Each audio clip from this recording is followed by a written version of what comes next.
Alright, 3, 2, 1.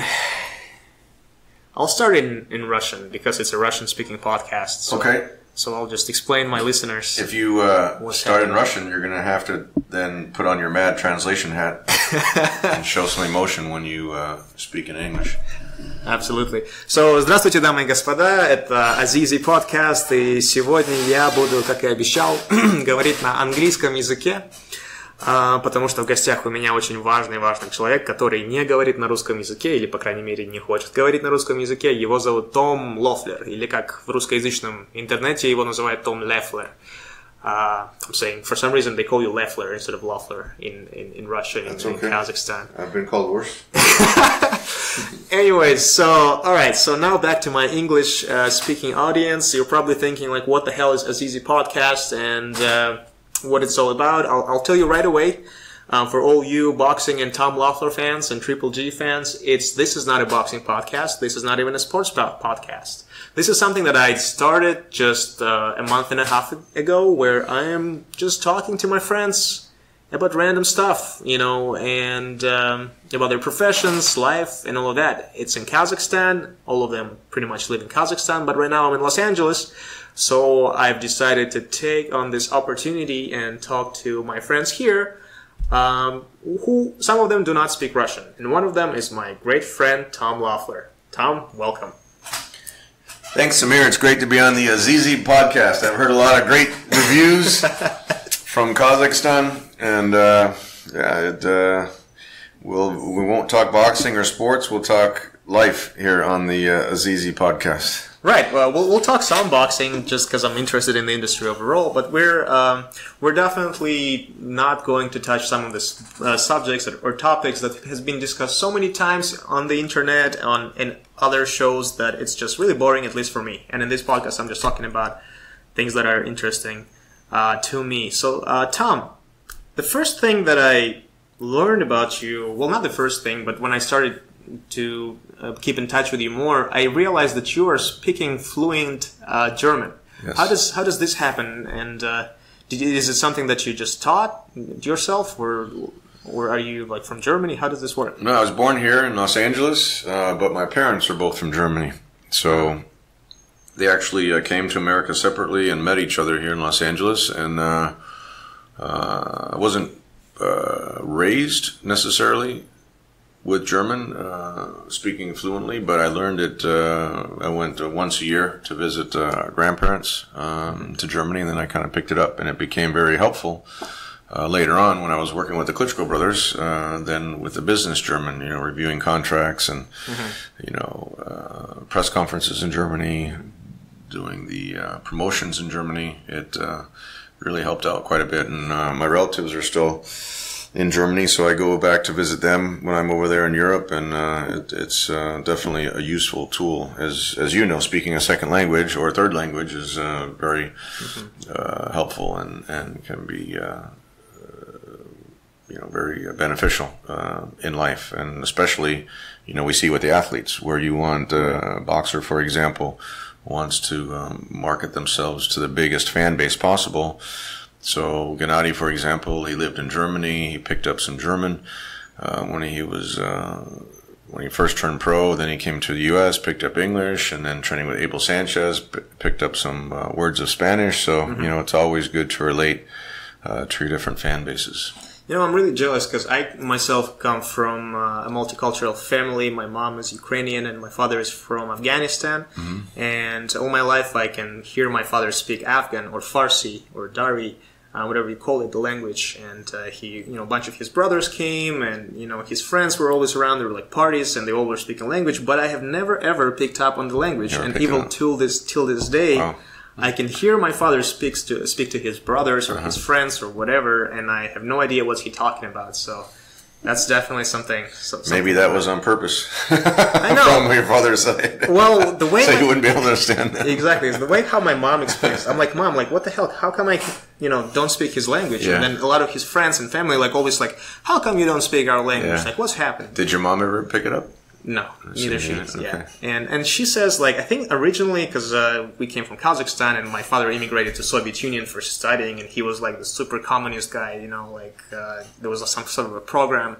Afghan students will go to Soviet Union, then come back and all of that. So he really kind of suppressed the whole Afghan culture. Maybe I think that's my guess and that's my mom's guess. And so he didn't really enforce that language on me as in like, oh, you're supposed to know my language or anything like that. So that's why I don't speak it. But yeah, but this is great that you speak several languages. It helps a lot. And unfortunately, working with the Klitschko brothers and with Triple G and so many other Russian speaking athletes, Serhii Bohachuk now and Ali Akhmedov, Murat Gassiev, really my Russian should be better. Yeah, absolutely.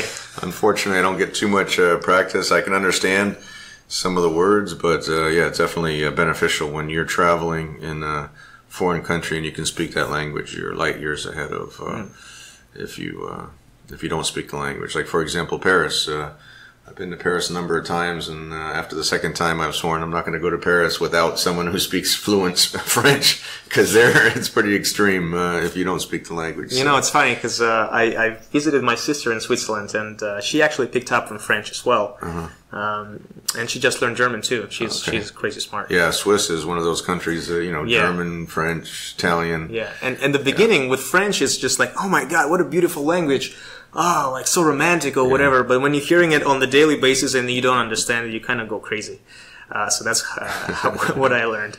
But hey, okay, so you become bilingual as a child by learning from it. But like, tell me about your career, because I know that boxing was not something that you started right away. And I know that you're from Los Angeles originally, and you went to Cal State Northridge, right? That's what I know from the public sources. Yep, that's correct. What was your major? My major was in finance and real estate. My father was a real estate broker here in Los Angeles, so that was really my focus growing up and studying was to go into the real estate field. Did you pick that major for yourself, or it's just like, oh, my dad does real estate, I'll do the real estate? No, I picked it. It was actually a double major. Finance always interested me. Investing, different stocks and various investments, and then structuring business operations, and then the real estate was actually a double major, and that allowed me to get my broker's license when I was pretty young, right after college. And I went first into real estate finance when people were doing buying houses, doing mortgage loans, and then with my broker's license, I went into the real estate sales. So that's really that was my field. Did you know exactly what you're getting into? Like, because when I started college and I went to UCSB, I was trying to find a business major all over the place. And I was 17, just fresh, from Kazakhstan, barely know English, learning it in a language school. And I don't even know how the university system works in the United States. And I was trying to find some business majors, but because I was already in Santa Barbara at that time, there was UCSB right there. Right. But they didn't have any business majors. They had economics and accountants. Oh, okay. So I did not know. I picked economics and accounting, but I had no idea what either of that actually means. Like when you actually went to finance and real estate, yes, your father does real estate, so you sort of know what he's doing. But when you went to finance, did you actually know, like, okay, I'm going to learn about investing, I'm going to learn about passive and all of that? Yeah, I mean, there was a lot of different economic theories and investment strategies that you learned as the finance major, and like I said, I figured that would help me later in life, regardless of what field I actually wound up doing. Just the basic business knowledge and skills and experience. But really, Samir, the most, I got to say, the best courses and school of learning is just practical experience. College is important to give you a fundamental base and give you, your basic knowledge. But I know a lot of book smart people that in the real world just weren't successful, didn't have the skills to put that book knowledge to use to become successful in the business world. And I also know a lot of people that didn't go to college necessarily that have become successful. But I always advocate, I think definitely going to university is important for a foundation. You can always fall back on that. Just depending on if you don't succeed in one venture, then you can use that fundamental knowledge to go into a different direction. But it really is important, your practical experience. When I was going to school, I was doing an internship at, I remember, Coast Savings and Loan. So we were actually reviewing mortgages, and it was interesting. It was an interesting experience, and then that led to generating real estate loans and mortgages. So you got your license really early, you say? Yeah, because if you did a 4-year program in real estate, then that took the place of, you need to have, I think, 4 years of a salesperson's license experience in order to get your broker's license. But at that time, with your 4-year degree in real estate, then that allowed you the experience to go into to get the broker's license. And so once you got this license, you're like, all right, it's time to make some deals. Like, how does this work? You went on to, I'm not really good at the real estate, how it's structured. So does the license allow you to basically be the broker, right, to sell houses? Or how does this work? That allowed me to sell houses or to do mortgage loans, real estate loans. So I worked for a mortgage company originally, and then as I got involved on the sports side, the way I got involved in the sports business was a friend of mine from high school. He was representing retired athletes, a lot of big name athletes, and I actually came in because of my financial background. I came in more on the financial side, help him expand his business. And so how does this, because I read about that as well, how did that actually happen? He just says, hey, Tom, I have this business thing. I'm helping out athletes. I need someone with the numbers. I need a numbers guy right away. Yeah, he wanted to expand, and in those type of businesses, when you're working with high profile clients, you want to deal with people that you trust and that you've known for a long time, that are reliable. And I never really envisioned going into the boxing business. So at that time, you didn't even know that, you weren't really focused on boxing. No, at that time, our first deal that we did, actually related to Russia, was he specialized in sports memorabilia. And so, okay, so your friend specializes in sports memorabilia, yeah, and his clients are basically the brand ambassadors. For those not brand ambassadors so much as that they were his clients. He would represent them. Because those were big names. I remember you mentioned some. Very big names. Can you mention some of the names? Sure. Some of the names that he represented, Joe Namath, Sandy Koufax, really legendary names over here in America. Jim Brown, famous running back, Kareem Abdul-Jabbar. The way he got into representing these famous athletes is he was doing baseball card shows, which were known for, you would get a high profile name, the public would come to get an autograph, so they would pay, the organizers of these shows would pay the athlete an appearance fee. So he was doing the shows and he was paying the appearance fees, and then he thought, because he was just one of many shows, and then he was thinking, you know what? Instead of some of these other shows taking advantage of the guys that I'm working with, I'll just represent them, raise their fees for appearing on other people's shows, increase their market value, increase the value of their signatures. Right. There's a whole theory behind supply and demand. So if an athlete signed a lot of autographs, then, their signature was pretty common. Right. And the price went down. Yeah. So he structured the deals, raised the price of the autographs, made it a little bit more, not exclusive, but made it more, the items that they would sign were higher end items. And then he was generating more value for his clients. For the clients, yeah. I remember a story he told where Muhammad Ali would get like $5,000 for a weekend as an appearance when he first started with them.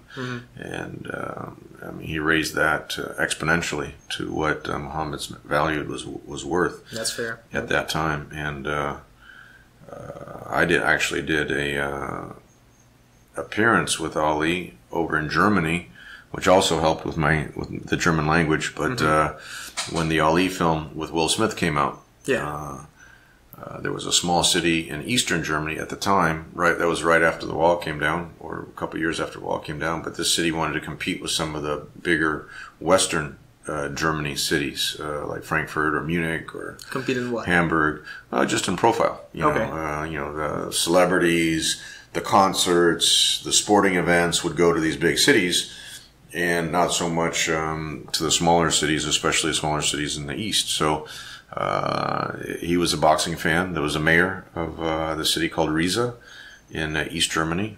They were famous. They got a new Volkswagen plant there as part of the reunification of Germany. Mm-hmm. And he thought it would be great to have Muhammad Ali, who arguably was the most famous person in the world at that time, at least the most recognizable person. And it was big headlines for the small city that Ali came to Germany. We did the premiere. So you were a part of that premiere. as well? Yeah, I organized that, yeah. I got the mayor put up a big guarantee for Ali to fly over there for 3 days to Germany. Everything was, first class travel for him, and nice hotel room and the whole thing, and and with that VW factory, they had the highest end VW at the time, VW Phaeton, which was supposed to compete with the S-Class Mercedes. Mm-hmm. So yeah, it was a great event, and the interesting thing about Ali was he really appreciated the people that were his fans or that adored him, mm-hmm. that really appreciated his career. He appreciated their, support of them. So when he came to Germany, and a lot of the people that met him, they were crying because it was so emotional for them, where they were watching his fights with their parents, or particularly with their father, like 4 o'clock in the morning, 5 o'clock in the morning, and naturally that's a childhood memory you don't forget. When there's an Ali fight and everyone's like sitting around the TV, or the family sitting around the TV, and they really connected. When they were then 40, 50, 60 years old, and it was a pretty emotional meeting. Their father's hero, mm-hmm. Which then became their hero, and Ali, he had the Parkinson's disease, and the jet lag, and tired from the trip. And I remember there was one night we got home late. It was like 10 o'clock at night, maybe 10:30, and everyone wanted to go upstairs, and he insisted on staying down in the lobby and signing autographs for his fans. So like for at least an hour, he stayed down in the lobby. So that's a lesson for all the younger athletes out there that I always try to really emphasize. When the greatest of all time, is able to take time out of his day to appreciate his fans, it really that should be a learning lesson for other athletes. Absolutely. Yeah. Ali is the greatest of all time, and such an amazing athlete, and not just an athlete, but just such a, just culturally he affected a lot of people, and he, implicated a lot of change in the United States, sure. Politically. Not only in the United States, but worldwide. African nations, he was very close with Nelson Mandela. Mm-hmm. I know he pushed for Mandela to be released, and when they had the standoff in the Middle East, and I think they had the hostages there, he flew over there, put himself in harm's way, mm-hmm. but because he was so respected, in those cultures, in the Islam cultures. Absolutely, being a Muslim as well. Yeah, that he was able to get the American hostages released, and it really, he was a very special person. It's unbelievable to have such an influence where there are two fractions, right? Two sides that are fighting each other to death, but both of those sides just really love and appreciate Muhammad Ali, and can really find some sort of points of where they can go along, where he can actually negotiate, he can mediate this conflict, and with his persona alone. Ali was really, I would say, just transcended sports, politics, religion, nationalities, race. I mean, he was really everybody respected him, especially maybe not while he was during his career, where a lot of people thought he was brash and loudmouth, but certainly what he stood for afterwards. A lot of people realized that his position on race and the Vietnam War and all these things later, they would appreciate that he actually really stood for his ideals, people realized later on, many years later, that he was right on all these issues that were, principles of his. So, you'd have to say, I mean, there's so many great legends in the world, whether, Michael Jordan, Tiger Woods, who were very influential. But Ali, I would say, on an international basis, is so loved and respected, and, really could move mountains when you think about it, as to what he was able to accomplish. And he was always involved with charitable events. Definitely, his charity and especially like for the Parkinson's disease and things like that. He definitely gave back, so to speak, to society everything that he was able to accomplish. So, how old were you when you started working with him the first time? You said you threw some events together. Yeah, his name is Harlan Werner. Harlan actually comes to some of the Hollywood Fight Nights. Is that's a friend of yours? That was that's cool. that's my friend.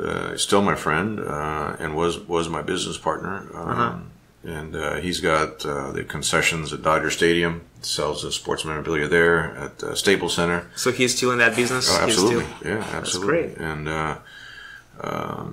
interesting story. When I first got involved with Harlan, I was saying, the first one of the first projects that I worked on with Harlan, he did a deal with Ronald Reagan and Mikhail Gorbachev.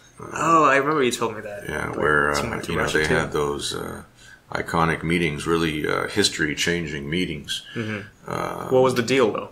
And so he got Reagan to sign a bunch of photos, baseballs, various different things.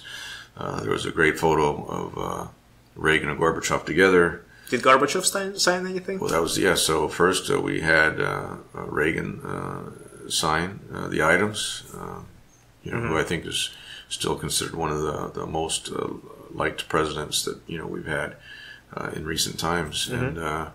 And then Gorbachev countersigned this. So we flew to Moscow with all these, baseballs and photos, and you can imagine everything that they signed. And this was also for charity that he did this deal.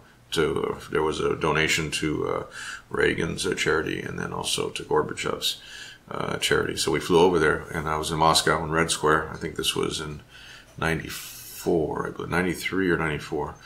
And we were in Red Square. We were in one of the, at the time, one of the nicest hotels over there. But you can imagine. I think I've been there on the Red Square. It's to the left of the Kremlin, I think. Right now it's Four Seasons. That could be, yeah. And it was just. Back then, getting a visa as an American to go into Moscow. That was still a Soviet Union, though, right? Not Russia or anything. It was after the wall came down, and I think it was already Russia, I believe, at the time. Well, it could have still been Soviet Union. So right in the midst of everything. Yeah, in the midst of that, yeah. Where no one knew what's happening. Sitting down with Gorbachev in his office, with his translator. I remember his translator's name was Pavel. Oh, yeah? Very, almost instantaneous translation as Gorbachev was speaking Russian. He translated, like I said, almost instantaneously in English. And very smart, intelligent guy. And, really impressed by, we spoke about general topics, some politics. But, to be able to spend a half an hour with Mikhail Gorbachev really was, pretty interesting times, back then. I'd say absolutely. Ronald Reagan and Mikhail Gorbachev are probably two of the, at least if not the most important presidents of our, era, but probably of our generation, but definitely there, because the stuff that accomplished by Reagan, with the Berlin Wall going down, right, and Gorbachev with, liberating countries perestroika, and the countries that Kazakhstan, for example, seceded from Soviet Union, and we still have that December 16th. This is our Independence Day. This is when we are independent, and he definitely played a huge role. He changed, world politics and the geography, like you say. Germany reunited. That was a big. Growing up with German parents, that was a big. A big topic back then because, there were families literally divided. Were you guys East Germany or West Germany, near Frankfurt? But we did have relatives that were, I don't know the term, stuck in East Germany that couldn't leave, it was hard to go visit them. You always heard stories about, going through the Berlin Wall and, the checkpoint Charlie or wherever it is, wherever they had to pass through. I heard some stories too, yeah. And it guys was with AK-47s and all that. That were, standing guard or inspecting the papers. And, that's a pretty nerve-wracking experience to go through. And then, once you're over there, you don't know what's going to happen over there. And, so it was definitely, at that time, geopolitically, a huge event when, just, a month or a few weeks before, no one even imagined that the wall could come down, and then it happened so quickly. Where people were like taking sledgehammers and breaking the wall down, and then chipping pieces off the wall. Getting some of the pieces right for memorabilia or like resell it there in museums or stuff. That was a big deal. Yeah. So was it at that time when you realized, wow, like it's not just sport, you're definitely affecting something on the global scale, that you decided this is something that I'm going to be involved for a long, long time, for the rest of my life? Did you realize okay, real estate is one thing or business is one thing, but the actual industry of sport is something that I want to do? Yeah, well, that came through Ali was the biggest. He, like I mentioned, he had represented some very big names of retired athletes, but Muhammad Ali was clearly the biggest client. I wonder what went through your head when you first met with Ali, and that's what I appreciate, and I sort of experienced that on myself. When you have an idol, and it's one thing just to see him and just say hi and smile at him and take his autograph or take a selfie, but it's such a different feeling when you actually involved with that guy. When you're interacting with them, and you are doing something together, like a business, right? You're working together, or that's just something like whole other level. No, it's amazing, like I said, flying to Germany with Ali, or going on appearances with him.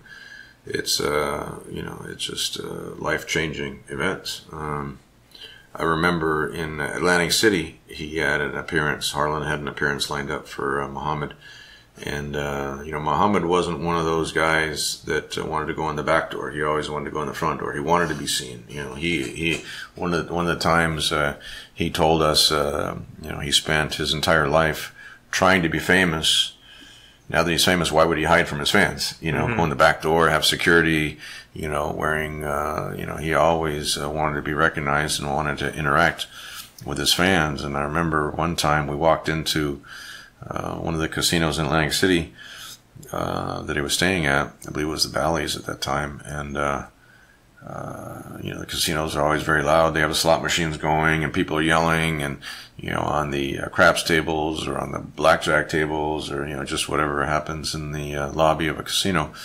And, we walk in, with a small, I wouldn't say entourage, just a small group of people, maybe 5 or 6 people in Muhammad, and, people right there, they recognize them, and then they kind of get quiet and they start kind of gathering around him, and then other people are looking, well, what are they looking at? And then they turn around, and then it kind of was like a wave That's very scary, actually. When it went down through the casino, where people literally stopped playing the slot machines, stopped rolling the dice and the crap tables, stopped and everyone just turned their head. And we were standing there in the lobby. It was a little bit elevated, so people on the floor of the casino could see up the steps, and then they had the chant of Ali, and it was that was really powerful. Wow! Experience. And you were standing right there next to him while they were next to Muhammad. Yeah, it was those are the type of things that it takes a special person like that to have an effect. And again, white or black or Hispanic or whatever, whatever the fans were, Asian, everybody recognized Ali, and really, you could say he was their idol, and for them to even catch a glimpse of him live, not even if they were close, but just to see him at a distance, really also was a moving experience for them. Mm-hmm. So let's actually talk about boxers right now, the boxing prospects, the boxer that just turned pro. What would your advice for them would be? Because I'm talking to them, and I really feel like they should get as much exposure as possible, but Would you? What would be your suggestion for their exposure? Because we are living in the age of social media, right? Sure. It's not only the eye to eye, the crowds. The crowds are everywhere right now. The crowds are digital. The crowds are listening to this podcast. Yeah. How should they be like here? Okay, here's my theory. Here's how I see it. I feel like when you're at the stage where you have several fights, right, and you're a prospect, you should basically try to get in front of every attention platform that you can get. Twitter, TikTok, Snapchat, Instagram, Facebook, and then even then when you see any sort of journalist, any sort of video camera, or people with phones just there trying to ask you questions, just 10 of them, and just put your face out there. Would you say that would be a great strategy, or 100%. you still have to be sort of selective? Or no, 100%. When you're a young boxer starting out, not even really a pro debut, we can use Triple G as an example. When he came over to the United States, he was training with Abel Sanchez, and he had won the silver medal for Kazakhstan in the Olympics. But over here in the United States, no one really, hardcore boxing fans heard of him. Doug Fisher had written an article once, one of the first articles that came out on Triple G through his sparring with Canelo. Oh, I remember that. And that was a great one. The article. Yeah. Because he reposted it afterwards. Oh, okay. A little bit later when the fight actually happened, the first one. Yeah. And, such a great read. And so that's actually something that you did, right? That was your that was your objective. You have a fighter who is not well known, and he's not even a prospect. He's already like a built fighter. He was a champion when I got involved with him. He was the WBA interim, or I guess you could say regular champion, and then Felix Sturm was the super champion at the time. But so when you have a situation like this, what's your strategy? Like, okay, we have to build a boxer. We have to make them known in the American market. Yeah. How do you go about it? Well, I used a lot of the contacts that I had built up over the years. The first boxer that I started working with, and this was through Harlan back then, is when Harlan was the one that came up with the idea, because he's representing Muhammad Ali, and a lot of active boxers, were contacting him, if you represent Ali, I want you to also work with me, that type of thing. And so the first boxer that we signed was Kevin Kelley out of New York, who did commentary on HBO. He does the commentary on our Hollywood Fight Nights, so I always try to, keep in contact with the people that I've worked with.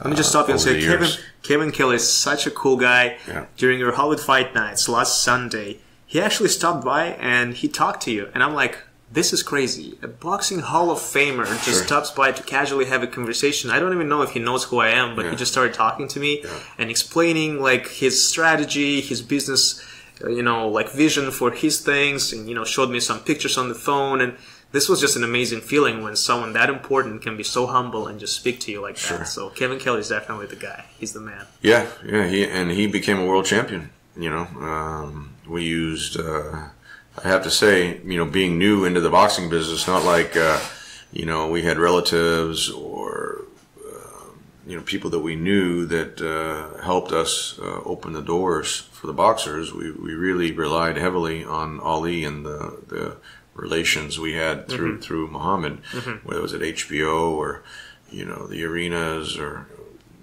the different areas like that. WBC, for example, Kevin was a WBC champion, and he was a mandatory, I think, almost for 2 years before he got a world title fight. And Muhammad was a WBC champion. They were very proud of their association with Ali. In fact, the WBC, I remember when Jose Suleiman was still alive, and they had this big convention in Cancun, and I was there with Vitali Klitschko, and Muhammad was there, so I was there also, you could say, with Muhammad or his family. I remember his wife Lonnie was down there, his attorney Rondi Nicola was down there, Layla Ali was there, and they WBC crowned Ali the king of boxing, basically making a statement like this is the king, and everyone was there, and Vitali, it's funny, you have all these great champions, Hall of Fame champions and legends, and then Ali walks in the room and it's like a whole different, they become fans of, asking for autographs or photos or things like that. So, but through the relationships that we had with Ali, we were able to work with Kevin Kelley and also Carr from Detroit. Oba was an outstanding welterweight fighter. The unfortunate thing with Oba was he came up at a time when that welterweight division was crazy. It was all the champions were Oscar De La Hoya, Felix Trinidad, and Ike Corte. I mean, I don't think there's been such a dominant generation or division that I can think of with all the different titles. And Oba actually fought all three of them. He could pretty much beat anyone except for one of those guys to win that title. In fact, he actually knocked Felix Trinidad down in the second round in Mexico, but then Trinidad came back and won the fight. It was very competitive with Oscar De La Hoya in the fight in Vegas. I remember that fight well because it was in 1999. It was the very first fight at Mandalay Bay. That's when Mandalay Bay was brand new, had the new arena, and it was Oscar opening the Mandalay Bay with Carr, and it was very competitive. In fact, it was an even fight, I think, going through 8 rounds. It was 4-4, and then, unfortunately, Richard Steele had taken away 2 points for Oba in that, I think it was the 9th round, one for a headbutt, one for a low blow. Both were, I would say, maybe worthy of a warning, but weren't intentional fouls. But, when he took 2 points away, then Oba's concentration kind of fell apart after that. And, it's one of those things. As a boxer, you have to fight through adversity. I realized, because I am relatively new to boxing too, and I'm realizing that a lot of it is so mental. A lot of it is just you have to be at the peak of your physical condition to succeed, but also what happens in your head should be so low-key, should be so calm and cool. It's just crazy how if something will throw you off, it's the whole game plan just changes. You could see the very first Hollywood fight nights that we had. Serhii Bohachuk, he got knocked down by Lucius Johnson. I remember that was crazy. And then he jumped up, and then he knocked Johnson down. But if you get knocked down, you get frustrated, or it could have been the other way, right? He could have 100%. Been knocked down and be like, "What the hell?" and just completely throw his game. But he was so focused. You don't know how someone's going to react if they get cut, if they get knocked down, if they get hurt. Look at Marco Deckman just last Sunday. He got hit by a couple of big punches in the first round. Was actually wobbly towards the end of the round. And then in the second round, he came back and knocked the guy out with one punch. It was either second or third round, one of the two. But he came back, and it takes that. He was definitely in great physical condition. But if you lose your focus, lose your concentration, then your whole game plan can go out the window. That's a famous saying that Mike Tyson has. Everyone has a plan until they get punched in the face or something like that. That's right. And you don't know how people are going to react. And some people. Look at Anthony Joshua is a perfect example where, he knocked down Andy Ruiz. I thought Joshua was such a crazy fight. I thought Joshua was going to be another long reigning heavyweight champion, just like Vladimir Klitschko was when I was working with Vladimir. And Ruiz got up, knocked down Joshua. He got up and then just fought back and knocked down Anthony Joshua, caught him, but then it just seemed like Joshua never really recovered after that. And whether that was mental or whatever was happening there, you see the thing there. He's fighting in a different country, in a new city, that type of thing. So you never quite know what was going on there. But certainly one of the biggest, I think, we were both there. That was the week before the Triple G fight. Right, so that was, I was there too, and, thanks to you. And so basically that was, I think, one of the craziest sporting events I ever attended to. A sold-out crowd at Madison Square Garden, heavyweight championship fight. It was amazing. And the fact is, we were sitting... Pretty much, I later learned that. I thought there were just some guys, wearing the same clothing or whatever. They're just there. But we were surrounded by Team Joshua. Okay. Yeah. Because after the fight, he posted his picture with this bunch of guys wearing the same uniform. Yeah. And I was like, wow, these are the guys that sat right in front of us. And you were cheering for Ruiz. I was cheering for Ruiz. I'm always cheering for the underdog unless my guy fights, but sometimes sometimes in a boxing crowd you gotta pick and choose your battles, because when those Canelo fights with Triple G or whatever, you gotta sometimes not be as loud as you normally would be. I know, but I was respectful in any case. But like seeing his team just being completely like, all right, we got this. Sure. There was some girls there, very like, confident. Yeah, it's gonna be fine. Like first knockdown, like, oh, it's fine. It's just a flash one. They still were so composed and saying it's going to be good. Yeah. But I could see how the whole rhythm, how the pace has been changing, and when I was looking at them and just the horror on their faces when the whole thing happened. Sure. It's probably shock. First knockdown, the second knockdown was shock, and then there was some dude in front of me and his girlfriend, and the dude was he was throwing such a tantrum. Wow. He started kicking the fence. He started, he wanted to leave. And then Meek Mill, the rapper, the famous rapper, just passing by, he's like stood up. He was right in front of us too, just like, all right, we're out of here. Because Meek Mill was also, I think, Team Joshua too. Yeah, I think he was. And so I'm looking like there are fights everywhere. This guy is throwing tantrum. Meek Mill is running away with these guys, and I'm with Harold, and we were like, I cannot just sustain my emotions because this happened in front of my eyes, pretty much, and I was just shaking. That was literally one of the biggest upsets. Tyson and Buster Douglas, everyone always talks about that in Japan. I remember watching that on TV. The same thing. Everyone, even when Tyson looked like he started to lose, he was such a huge favorite. Everyone was like, they couldn't believe it. They're like, oh, he's going to come back and knock this guy out. And then you could tell it was Buster Douglas's night, and this night was Andy Ruiz's night. But he wasn't going to be denied. And well, I wasn't there for Buster Douglas. I don't even know if I was born yet. I'm 27, by the way, for those who doesn't know. But like Buster Douglas was in shape. Samir's 27 and I'm 47. 20 years older. All right, we'll pretend that's true. Somewhere in that range. I'm telling you about those stem cells. Yeah. So Buster Douglas was in shape, so optically it looked sort of alright, if you don't know boxing and you don't know stuff about boxing, you're like, okay, one boxer killed another, or beat another. But when you look at Andy Ruiz fighting Anthony Joshua, this is just such an image, such an optical freaking miracle that it's optical illusion. That can't be done. Like might as well just call it an illusion. Yeah. And that was just incredible for all the casual boxing fans or the people who don't even know boxing, who don't follow boxing. That was just a huge thing. People weren't talking about that fight only because they thought it was such a mismatch. You have Anthony Joshua, who's almost got like the perfect, Vladimir Klitschko, I'd say, has one of the most perfectly conditioned or proportional bodies for a heavyweight champion that I've seen. The broad shoulders, the solid legs, the chiseled chest and biceps and everything. And Anthony Joshua is very similar.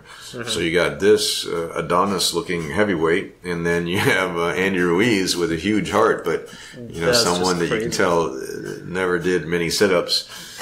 He's proud of his Snickers association, and which, by the way, I feel like he calls out Snickers way too much for not getting paid for it. Like he needs. I never know.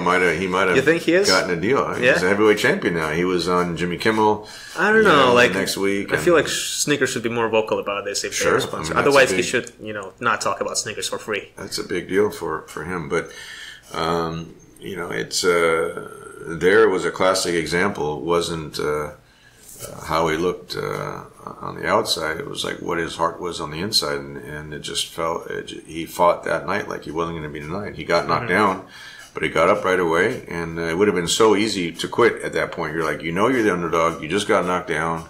You're expected to lose anyway. You don't want to go through the whole pain and agony of getting knocked out. And he could have easily stopped or packed it in, and he fought his heart out and came back. Literally popped up, and then it looked like seconds later knocked Joshua down, and then it was a real brawl, and that was very emotional for the fans of Madison Square Garden. So, what's your prediction for the rematch and where it's going to take place? You can't count Andy Ruiz out. Mentally, he knows now he can hurt Joshua. Mm-hmm. And again, it's a mental game. You can take, and Joshua knows he can be hurt. So that you have to take that into consideration too. But you could look back on Vladimir Klitschko's career, and Vladimir actually didn't get knocked out once, but 3 times stoppage losses. And Manuel Stewart started working with him. Actually, was kind of co-training him during that last loss, last knockout loss to Lehman Brewster, but then took on the full training responsibilities.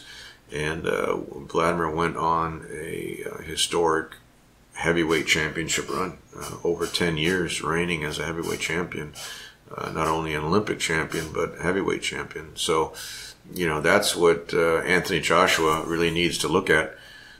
They're friends. I know they still stay in contact after that fight with Vladimir. That's really what made me think Joshua was just going to be this dominant champion, like kind of continuing the Klitschko reign, because when he got the torch from Vladimir, basically, beat the guy at Wembley Stadium in front of 90,000 people. Yeah, that's also he got knocked out. He got knocked down, came off the canvas, but this time at Wembley Stadium he got up and couldn't recover. And he got this time at Madison Square Garden. Yeah, but he threw that big uppercut late in the fight and knocked out Vladimir, or at least they stopped the fight.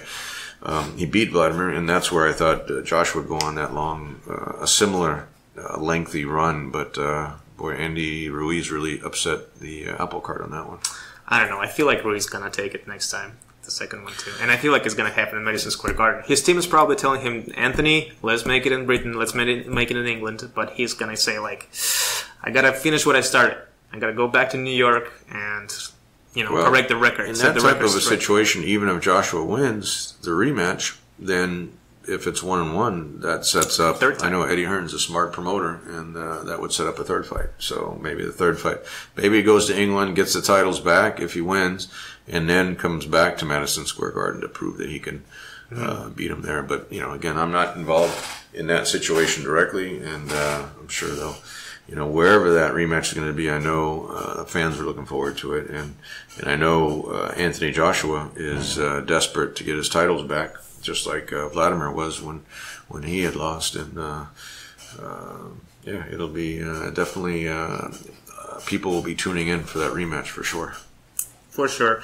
And do we have a little bit more time? I just wanted to talk about Hollywood Fight Nights, but if not, we can talk later. No, for the Azizi podcast, we're going to go into overtime here at no extra charge. But the Hollywood Fight Nights has really taken on a life of its own. We just had the biggest crowd we've ever had. That was the eighth fight in. Was it 8 or 9? I thought it was 9 shows. It could have been 9. I actually lost track.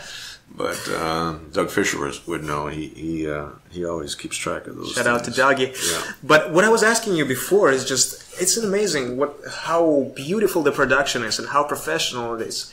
And everything is just built so well, and it's in the heart of Hollywood, in the heart of Los Angeles. This is just like such a show, and it's such a present to the fans, because they can literally just tune in on their Twitter, tune in on their YouTube page. That's just like giving such a content and such vicious knockouts for free. Facebook and all that. And if they're local, they can come down to a very iconic building where Jerry Lewis used to have his radio show.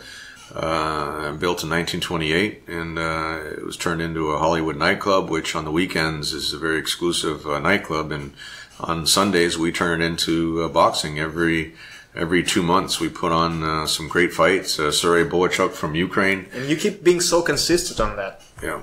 Bohachuk, headlining everything. Yeah, he's really come into his own. He's 15-0 now with 15 knockouts. Brian Ceballo, I think, has fought on 4 different shows.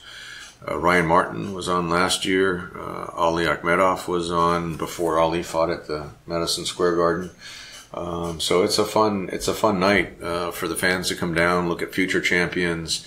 You can tell Bohachuk is right on the cusp of being in some major fights, and to see him progress, at the local level like this, where like you said, you can literally, the ring is on the dance floor. You can walk up to the ring. You're 5 feet away from the ring.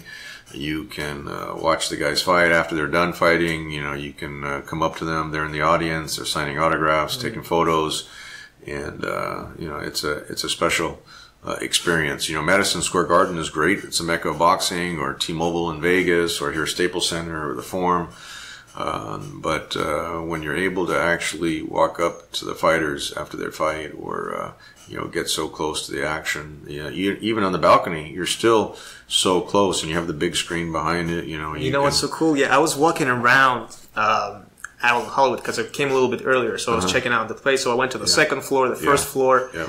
The coolest thing about it is I honestly think that the seats on the second floor gives you like a better view rather than you sitting like even ringside. You have a different perspective. You're looking down at the ring, but it's so close because it's a theater. It's not a nightclub. It's a theater. So people actually thought about that, how to make sure that the stage looks awesome. Right. And that's why boxing shows are so great there. Yeah.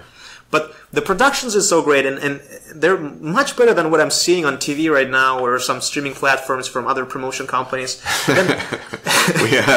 We've gotten compliments with our and the stream quality with our shows. The quality of the stream, many people say it looks better than some of these shows with much bigger production budgets than we have. But the whole feeling, with the digital billboards and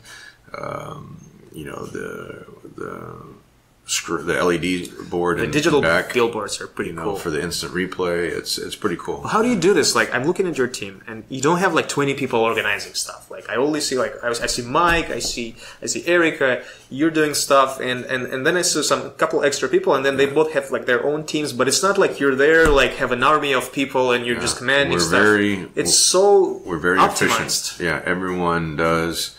We've been doing this for a long time, and everyone does multiple jobs, and it works. It works. It's a very small and organized and efficient team, but we get great results. And like I said, we had the biggest event there at the Avalon, the most people ever for a boxing match, and even for combat sports, because they've had MMA shows there. Oh, really? Karate shows, and we set the record for the most amount of people. No, last time was crazy. And that's probably the loudest crowd. And that was like the last to the final. Like, would you call that a walkout bout? That was the last fight, or was that's sometimes what it's called. We called it the featured bout because clearly Bohachuk was the main event, right? But the fight with Enriquez and Cuellar, they sold the most amount of tickets. This was amazing how the fans started screaming for that very last fight. Right. It was just the whole club after 8 fights. That was the 9th fight. Yeah. And they had so much energy and so much passion. These were literally two local guys fighting each other. And it was a tremendous energy there. Very close fight between the two. And I wouldn't be surprised if we see a rematch of that fight. But, Bohachuk got another knockout. Mario Ramos, he's doing okay now. He did go to the hospital. He was transported to the hospital with a... How is he, by the way? He went through surgery yesterday, and I was told that everything went well. And so, that's always... that's the most important thing out of, when you deal with such a dangerous sport of boxing. It's my job as a promoter to make the guys as popular and marketable as possible. But, the overarching priority isn't the result in the ring or the popularity of the boxer. It's the safety of the boxers. That's really, as a promoter, organizing the event, that's really the highest priority. And so we always take special care on that just to make sure. Naturally, it's the commission's job. The commission doctors, the referee, the officials, it's the fighters are really in their hands, but that's really we do whatever we can to assist them to make sure the health and safety of the boxers is the priority.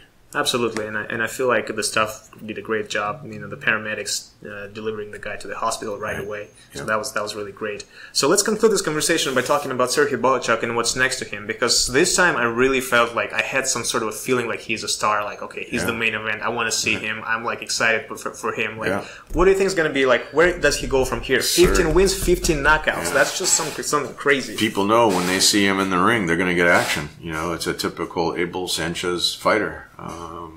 Abel really, he's always been a great trainer, but with all the knockouts from Triple G, he really rose to prominence and is known for knockouts. He trains Murat Gassiev, and now with Bohachuk, with his perfect knockout record, you could tell that was his first 10-round fight. He was fighting a guy, Fernando Marin, 16-3. you could tell Marin knew his way around the boxing ring. He was experienced. He had a lot more fights than Bohachuk. I think he was 16-3-3, so that's 22 fights. Mm-hmm. Yeah, he was fighting back, and he was durable, and he took a lot of punches. But the great thing about Bohachuk is not only is he a hard puncher, but he punches in volumes. So he can get some he can get some one-punch knockouts, but between the body attack, the headshots, like you said, with both hands, and just such a high rate of punches, it's hard for people to withstand that. And now with this being a 10-round fight, I think he really graduated to now able, is going to let me take the leash off, so to speak, and really this is exciting. Put him in with some real world class talent. Yeah. Wow. Well, I'm looking forward to seeing that because Serhii, I got to know him personally, and he's such a cool guy. Yeah. And you know how they say like, oh, he's so smart. Like when they talk about the boxers, Mm-hmm. if the boxer talks, very literate, they're like going crazy because he's so smart, quote unquote. I'm not a fan of saying that, but like I think all boxers are smart or whatever.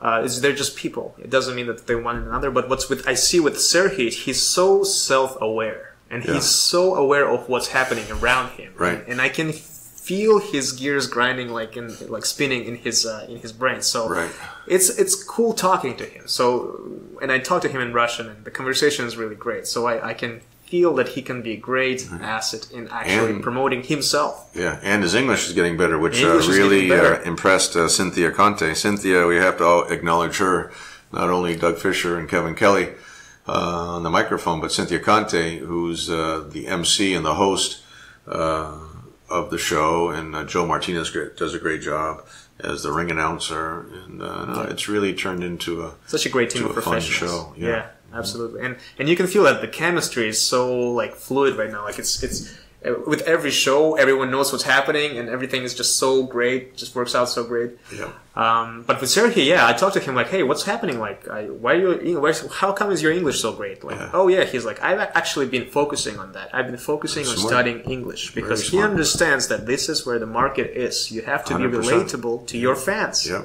And it's as much as I'm trying to to be mad translator, it's always better. Taking your job away. No, I'm actually emphasizing that he needs to speak himself. I'm happy to stand here or whatever if that's gives him more confidence and more information to work with. But if he speaks himself, he is just so funny. He can be so great and so charismatic. I feel like there's a lot of potential. Yeah, no, it's a great show, and Box Nation has picked it up. Their fans are excited. It gives these guys they just Bohachuk's going to be one of those guys just like Triple G that transcend. He's from Ukraine, but he's not only going to have Ukrainian fans. He's going to have multicultural fans, and I'm sure he's going to have a lot of fans in the UK with the broadcast being picked up on Box Nation.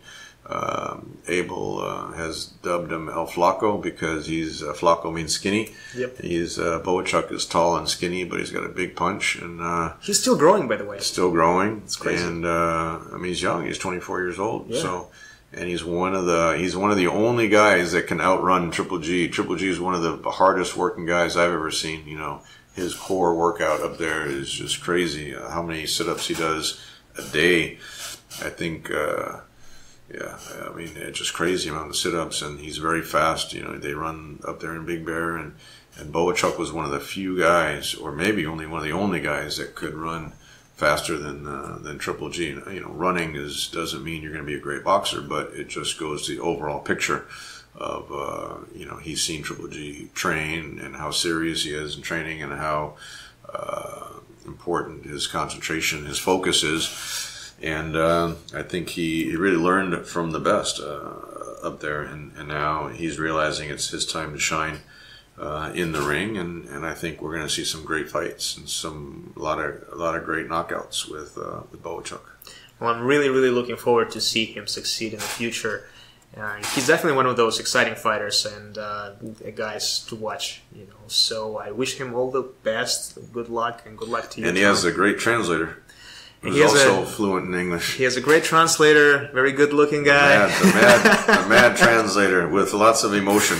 With lots of But emotion. it makes sense because, I mean, you picked up on it, you know, not only, you know, with like the boxing vocabulary is a very, you know, relatively small vocabulary, but you need to be able to express the emotions of the boxer that you're translating for, or the person that you're translating for, and I think you've done a tremendous job capturing that, and you've gotten. That's why you have a very strong following on social media. They want to see what's the mad translator going to come up next time. Well, I appreciate all the people who are following me, and the people who follow me are actually the greatest. Like, everyone is so nice. So I just want to say hi to everyone who's following me on Twitter and Instagram. And that's A-double-Z. It's A-double-Z. Azizi, A-double-Z. Get it? So it's the same in Twitter and Instagram. Yep. Also my email, if you want to shoot me an email. Anyways, Tom Loeffler was on Azizi podcast. This is my first podcast in English, so we'll see how that's going to work out. Maybe I'll have more guests that can speak to me. You'll have to have the Russian subtitles on it.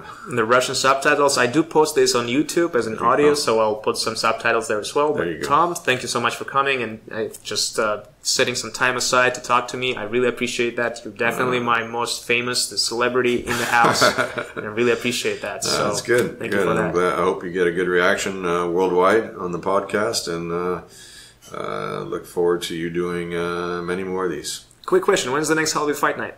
That we haven't locked down the date yet. It looks like November is going to be one, and we're seeing if we can squeeze in a show in September. We're not 100% sure, but I know the fans, when they were leaving, that's the most asked question is when we do this again. Yeah. No, this definitely has its momentum right now. All right, mark your calendars, everyone. Tom Loeffler of 360 Promotions. This was Azizi Podcast. Thanks, everyone, and goodbye.